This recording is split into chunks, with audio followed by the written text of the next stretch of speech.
She's 40, he's 25. She's previously married twice and has 3 children. He's never been married. What's to come after this is an amazing marriage. Something you can take all week talking about the marriage of Sayyidina Khadija and Sayyidina Muhammad sallallahu alayhi wasallam. Truly, when the books say a marriage of bliss and one of hardship and sacrifice, it really is that way. SubhanAllah. But it really was blissful for so many things that we're going to quickly kind of outline here and explain. Unique to Sayyidina Khadija is after, she's 40 when she marries, right? Which means that because after that point, with Sayyidina Muhammad sallallahu alaihi wasallam, she gives birth to 6 children. 40 onwards. SubhanAllah, right? And 2 of them are boys who pass away, Qasim and Abdullah. And 4 of them are girls who live into their adulthood. Zainab, Ruqayya, Kulthum, and Fatima. And when you think about who she is as a wife to the Prophet sallallahu alaihi wasallam, remember, she has her business, and she's independently wealthy, and she's educated. And she knows and has been told that this is going to be a hard path. But she's signed up for it. She's already surrendered her life to whatever Allah subhanahu wa ta'ala has given her. And something about being a beautiful wife, like a really honorable wife, he isn't her property.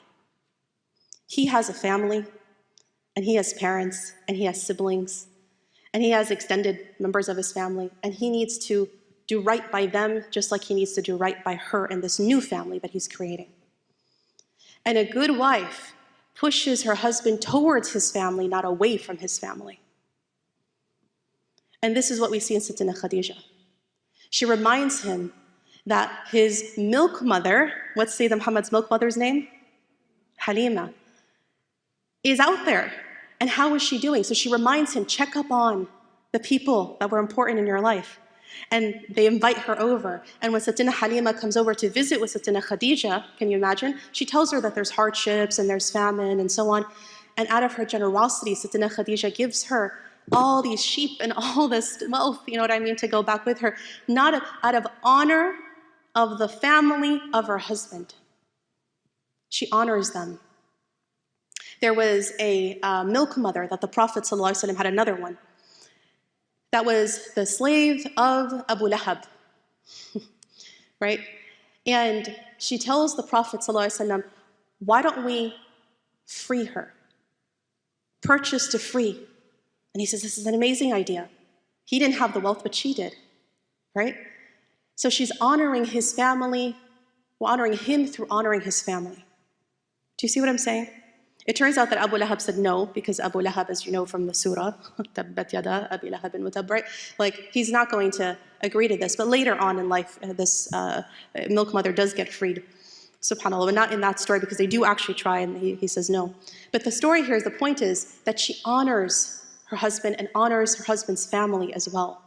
She also surrenders in that whenever the Prophet ﷺ now, as kind of imagine, kind of keep going forward in time, and they've had their children, and years into this, 15 years into this, because how old was the Prophet ﷺ when he first received revelation?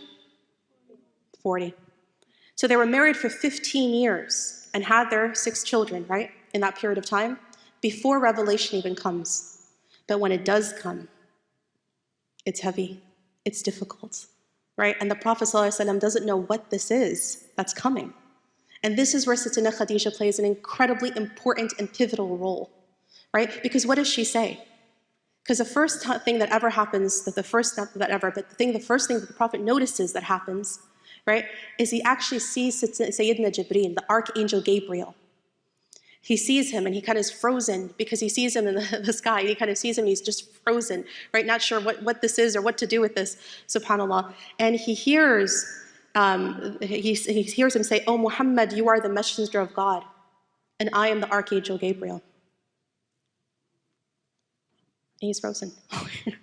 And he stays frozen like that until Jibreel leaves.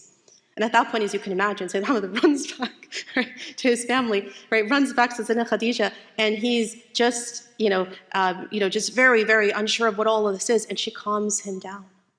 And the rest of her wealth is given all to Islam. Because soon after there's that embargo, as you know, where they embargo, right? They put an embargo on the Muslimin, they won't allow them to trade, and they're starving. And at the very end of Sayyidina Khadija's life, she goes from this wealthy, wealthy, wealthy noblewoman to having given away everything to the Muslims and to early Islam, to the point that she's on her deathbed. She is so starved and skinny because she's given away everything, that she herself is starved. And she's disease-ridden, and she's on her deathbed, and she isn't going to recover. And the Prophet ﷺ is tearful. This is very difficult for him to see. And he says to her, if you've had difficulty here, you won't have difficulty there. SubhanAllah.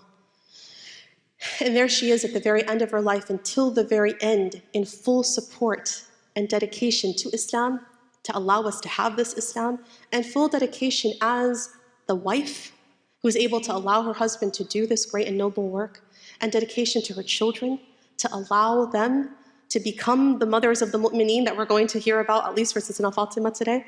And when she passes away, it's the 27th night of Ramadan. And there she is, of her 65 years of life, she spent 25 years of them with the Prophet ﷺ. And in that period of time, like I said, her name is Khadija, born ahead of her time, not just physically, but ahead of her time in breaking all kinds of stereotypes and barriers experienced by women. And not for the sake of feminism, but for the sake of doing what's right, for the sake of standing up to her beliefs, for the sake of charting her own path. But that path is a path, even though it's charted, it's surrendered to Allah subhanahu wa ta'ala. And she's strong, she's independent, she's courageous, she is supportive of her husband, but the dunya never gets to her head.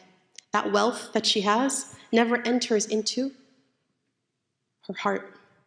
She gives and gives and gives, subhanAllah. And with that, we conclude, mashallah, Sayyidina Khadija, not just as the wealthy, noble woman that we often refer to her as, but somebody with nobility and intelligence and independence, becomes that role model for all of the women here who have a chart to path in life that's different than others.